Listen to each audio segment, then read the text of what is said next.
Buen día, alumnos. Estoy buscando nuevas formas de hacerles llegar mis clases. Espero que funcione. En el primer trabajo hablamos acerca de las organizaciones. Dijimos que eran un grupo de personas que tenían un fin en común. Para llevar a cabo ese fin, tienen que contar con recursos necesarios. Entre ellos están los materiales. Les pedí que eligieran una organización y que empiecen a darme ejemplo acerca de ciertos recursos. El primero que les pedí era el de las materias primas o insumos. Vamos a usar el ejemplo de una pizzería. Esa pizzería, como materia prima o insumo fundamental, va a tener la harina, el puré de tomate, ¿sí? En cuanto al elemento de maquinarias o herramientas, va a tener que contar con un horno, con heladeras, ¿sí?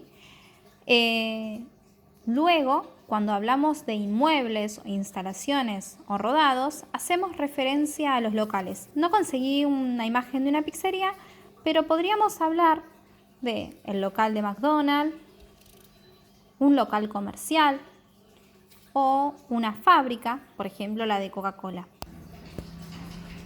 Otro de los elementos con los que cuenta esa organización es dinero, ya sea propio o de terceros. En una organización no podemos dejar de mencionar los recursos humanos, ya sean los dueños o los empleados. Cuando hablamos de los recursos tecnológicos con los que puede llegar a contar, volvamos al ejemplo de la pizzería. Por ejemplo, puede utilizar un celular con una aplicación de WhatsApp para que los clientes le envíen mensajes para hacer los pedidos. Cuando hablamos de los recursos naturales y energéticos, hacemos referencia, por ejemplo, al agua, a la luz o al gas que puede llegar a usar esa pizzería. Cuando hablamos de las marcas y el prestigio, hablamos de que cada una de sus marcas tiene sus clientes. Cuando hablamos de ideas, conocimiento e información, por ejemplo, podríamos mencionar el ejemplo de Coca-Cola. Todos sabemos que la fórmula secreta es su fórmula del éxito, ¿sí? Ninguna otra empresa ha podido acceder a ella. También les pedí que me detallen si la organización que ustedes eligieron era con fines de lucro o sin fines de lucro, o sea, cuyo fin principal era ganar dinero. Cuando hacemos referencia al contexto externo, hacemos referencia, o queremos mencionar, son todas aquellas cosas que están afuera y que repercuten sobre nuestra organización, como por ejemplo los clientes. El hecho de que haya más o menos cliente puede favorecernos o desfavorecernos. Los competidores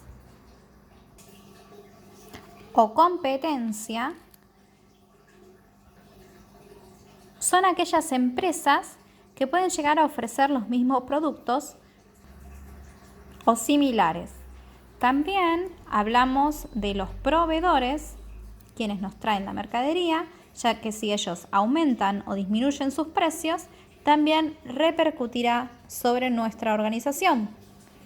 Los organismos gubernamentales, cuyas decisiones también repercuten sobre nuestra organización. Las entidades financieras, ya que si, por ejemplo, nosotros contamos con nuestro dinero en una entidad bancaria y esta quiebra, obviamente nos va a ir mal. Los organismos de control tributario y previsional, ya que si los impuestos que tenemos que pagar aumentan, eso va a ser una fuerza que nos va a desfavorecer. O sea que va a ser un contexto desfavorable. Cuando hablamos de fuerzas indirectas, como por ejemplo las tecnológicas, podemos mencionar a nuevas aplicaciones que pueden ayudarnos a poder vender mejor nuestro producto. Cuando hablamos de fuerzas indirectas económicas, podemos mencionar si está en crisis económica o no el país en el que estamos trabajando, ofreciendo nuestro producto. Bueno, volvemos a mencionar las fuerzas políticas, pero esto es en un ámbito mucho más general.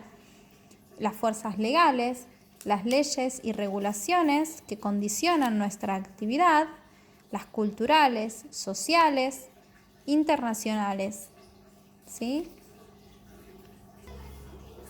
En la segunda clase que tuvimos, quise hacer referencia a la importancia de la información para nuestra organización. ¿Sí? Les di como ejemplo la información que podemos llegar a recibir acerca del COVID-19 en nuestras casas, en nuestros hogares, mediante diferentes medios de comunicación. ¿Sí? Mediante diferentes medios de comunicación nosotros podemos llegar a tener las entradas de esa información, ¿sí?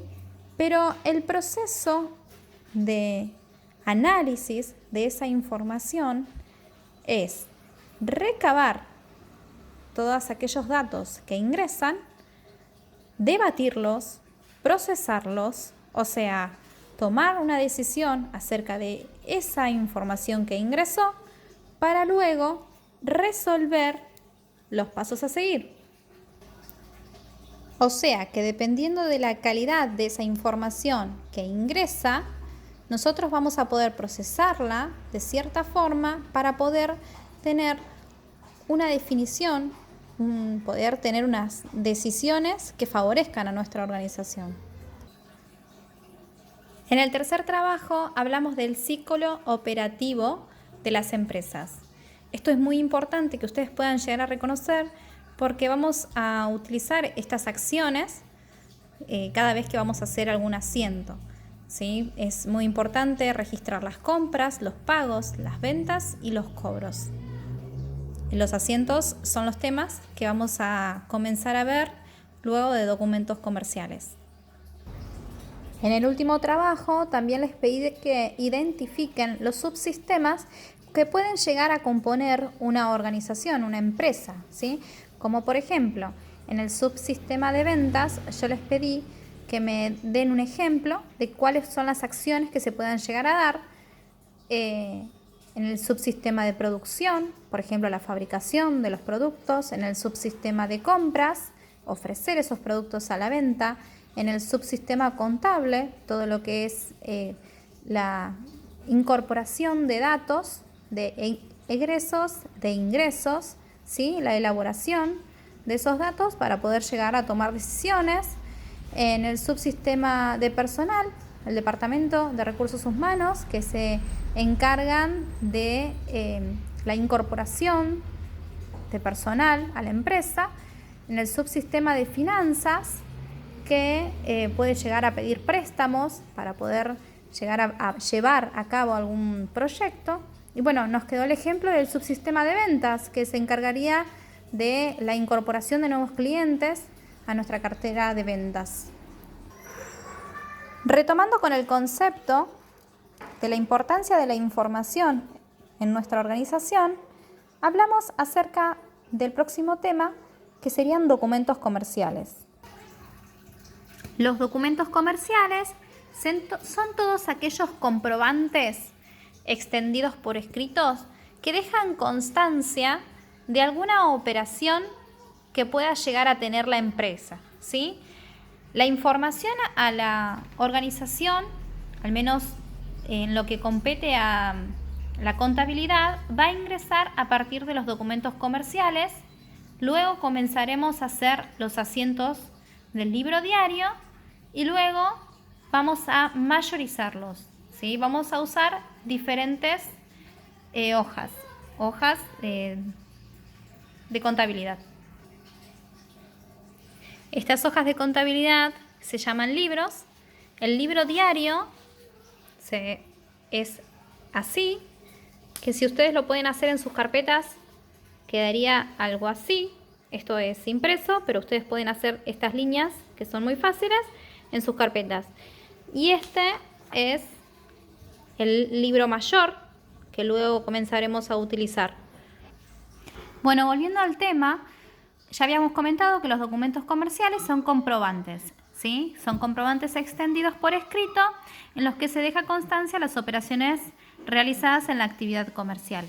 Esta página es la del libro que yo les envié por email, ¿sí? Que es la página número 39, cuya importancia, la de los documentos comerciales, es dejar constancia de las operaciones realizadas, individualizar a la persona que interviene. Por ejemplo, yo acá tengo un documento comercial en mis manos. Individualizar a las personas que intervienen es hablar no solamente del que está haciendo la venta, ¿sí?, sino de el que recibe ese producto o servicio, ¿sí? Se deja registrado tanto el que hace, el que emite el documento comercial, como el que está comprando, ¿sí? El tercer punto, son un medio de prueba frente a cualquier problema que se presente. A lo que hace referencia es que si el cliente, Graso Diego, tiene algún problema, va a reclamar con este comprobante, llevando el papel, ¿sí? Comprueba que él hizo tal compra en tal lugar, tal fecha y que pagó tal monto. Y respalda la exactitud de las operaciones registradas en los libros de contabilidad. Cuando nosotros comencemos a completar los libros diarios, los libros mayores, podemos llegar a tener la fiscalización de la FIP, quien nos va a decir, bueno, si vos hiciste tal compra, necesito que vos me lo demuestres con la factura, con la orden de compra, con el documento comercial correspondiente. El archivo y la conservación de los documentos comerciales, las personas deben solicitar o retener el comprobante correspondiente a cada una de las operaciones que realiza. Deben ser contabilizados y luego archivados por orden de fecha de emisión, ¿sí? Estas facturas, todas las facturas que una empresa pueda llegar a tener, tienen que ser conservados durante 10 años a partir de la fecha de emisión, ¿sí? Porque son un comprobante, como ya dijimos antes, ante cualquier futuro reclamo. Luego, en el ítem número 6, cuando habla de las partes de los comprobantes, podemos ver que son obligatorios en el encabezamiento, en esta parte del documento comercial, lugar, fecha, datos personales del comprador y del vendedor. Este sería el comprador en este caso, este sería el vendedor, número, nombre y número del documento o número de quit del comprador y del vendedor. Esos datos a veces están, a veces no están, ¿sí? A veces no están las del comprador, ¿sí? Porque ustedes cuando van a comprar, por ejemplo, al supermercado, no les piden su número de DNI ni sus nombres, ¿sí? Emiten ticket. Bueno, la idea es que ustedes puedan ir viendo en las próximas páginas de los libros, del libro que yo les mandé, los diferentes documentos comerciales, ¿sí? Igual los vamos a ir analizando de a poco porque vamos a hacer un trabajo interdisciplinario con las profes de economía, ¿sí?